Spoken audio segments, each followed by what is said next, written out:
In the name of the Father, and of the Son, and of the Holy Spirit. Amen. As many of you know from announcements of previous weeks, today is the day in which we commemorate godparents. It's Godparent Sunday.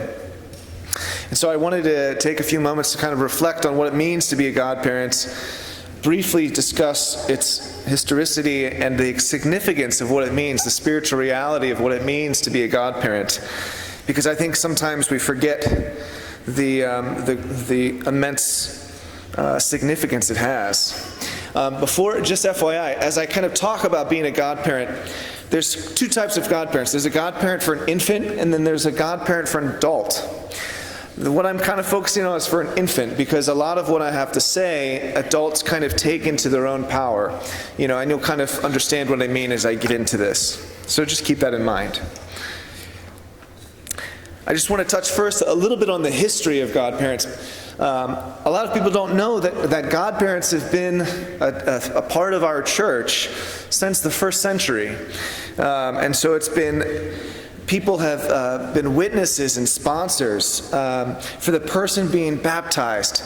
And they weren't only tasked with this time to, actually participate within the baptism, but they were tasked, along with the parents, to teach the new Christian life to the newly illumined. So writings of the early church show that godparents during these times, usually they were deacons or deaconesses or hermits or virgins or in general people that were dedicated to the service of the church through capable, edifying hands.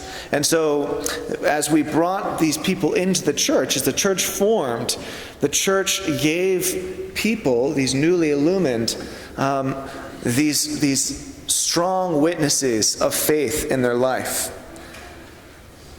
Like I said, in ancient times, the godparent's role was to be a spiritual guide, to help raise the child synergistically with the parent. That's the word of the day, synergistically. These sponsors are godparents. We're not just someone who received them on that day, but walk with them every day of their life to grow in their faith. Teaching and witnessing to your godchild is crucial and paramount. So that's just a little bit of the history about it. The spiritual reality of being a godparent. Understanding our role as teacher and witness to our godchildren brings us to the doorstep of this spiritual reality. If you've been to a baptism here at Annunciation, you'll remember Father Jerry at the end of most of his baptism says something very similar in some way, which is that he kind of proclaims that a God family has been formed, a spiritual family has occurred. What does that mean exactly? What does it mean that a spiritual family has been formed? When godparents or sponsors of a child, when they receive the child, there is an inner connection after the baptism. There's a connection between that godparent and that godchild. There is a spiritual reality that is formed, a connection between the two souls of the godparent and the godchild.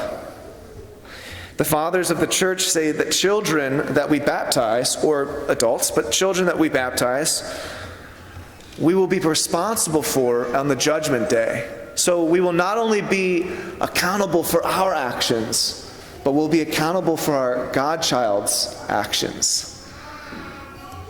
That's how I thought too. Wow, that's wild. It shows the magnitude of what it means to be a godparent. A lot of times in today's day and age, we say, it's an honor to be a godparent. It's more than an honor to be a godparent. It's a spiritual reality. It is a spiritual formation that has become anew. It's much more than an honor. An honor is a cheap word. It's much more than that. And we have to start thinking of it like that. I kind of like to think of the relationship between godparent and godchild and God like this. As a kid, I remember distinctly being hit in the face by a tetherball. Have you guys ever played tetherball? Has anyone ever played tetherball? I know I have. And if you have played tetherball, you will know that the ball whips around the pole quite quickly especially as a young kid. Why do I bring this up? Other than injecting a joke into the sermon. This idea of a tetherball is actually a really nice one in my opinion. So in my opinion, this is a metaphor that I've formed. The pole is God, right? He's the foundation of all things. The ball is the newly illumined, right? The ball is the newly illumined, the newly baptized, the child. And the tether, the connection between that child and God is the string, is the tether. And that's the godparent. And that's your role. You are the first connection that soul has in the newly illumined, baptized life.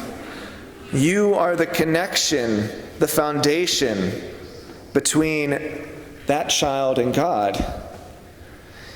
It's interesting, I hear so often, especially in my position, in discussing, as we should, how do we keep our youth in the church? How do we keep our youth in the church? That's something that we always hear, the buzzword, the buzz question of the past 20 years. And I would argue it begins with our godparents.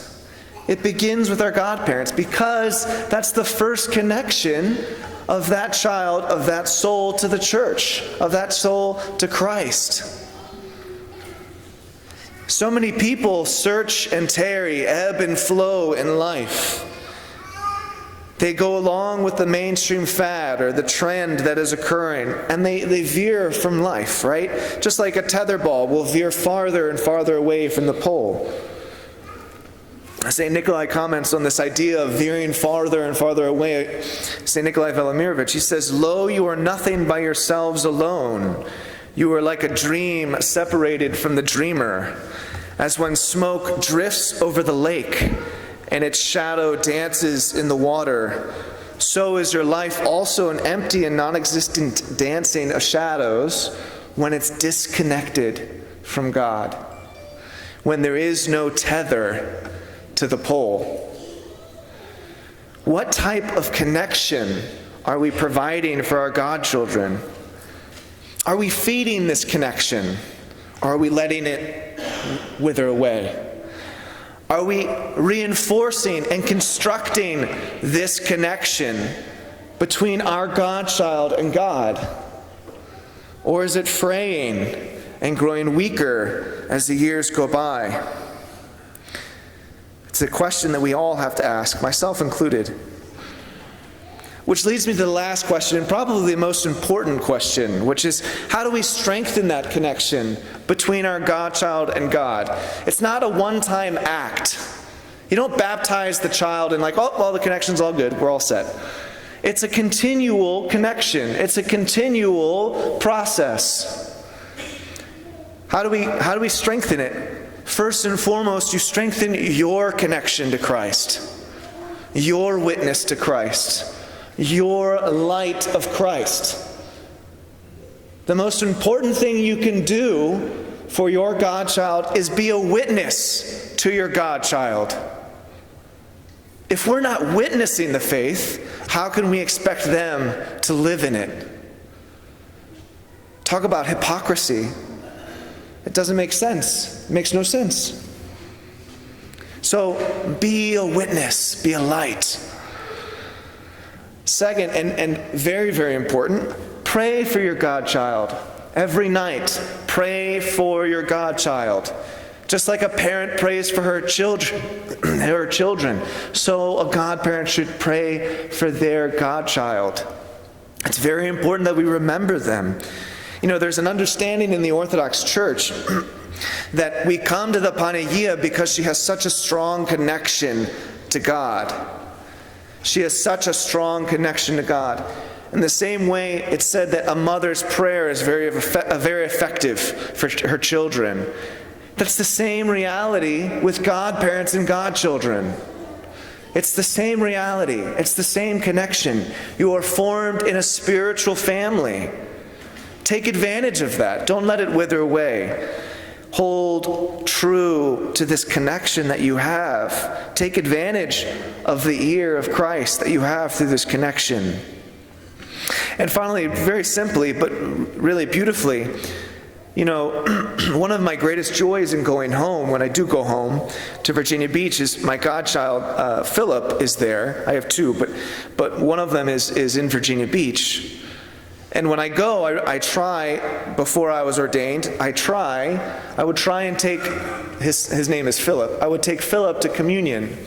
And it was a really beautiful joy for me to take my godson to communion, because it reinforced that connection. It reinforced that reality. It reminded all of us, all parties, myself included, of this important reality that we have to live by. So whenever you can, not just today, whenever you can, take your godchild to communion. Give the parents a break for a second. Take your godchild to communion. Reinforce that connection. So there are ways that we can reinforce this connection, this tether, this foundation. It starts with us and our witness to Christ. And then it goes on to praying for them. And then very practically, help them take communion. Walk with them. If they're an adult, be right next to them. You're still their godparent. If they're a child, hold them.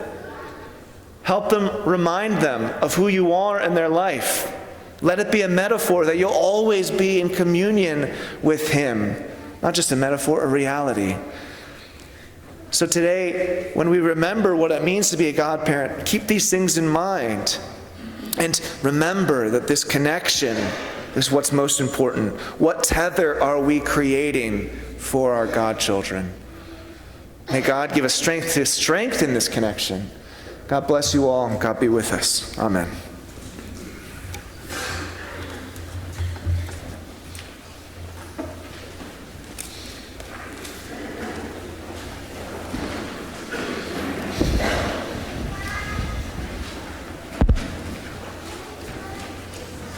Again, we bow before you and pray to you, O good and loving God, hear our supplication. Cleanse our souls and bodies from every defilement of flesh and spirit. Grant that we may stand before your holy altar without blame or condemnation. Grant also, O God, progress in life, faith, and spiritual discernment to the faithful who pray with us, so they may always worship you with reverence and love and partake of your holy mysteries without blame or condemnation, and become worthy of your heavenly kingdom. And grant that always guarded by your power, we may give glory to you, to the Father, and the Son, and the Holy Spirit,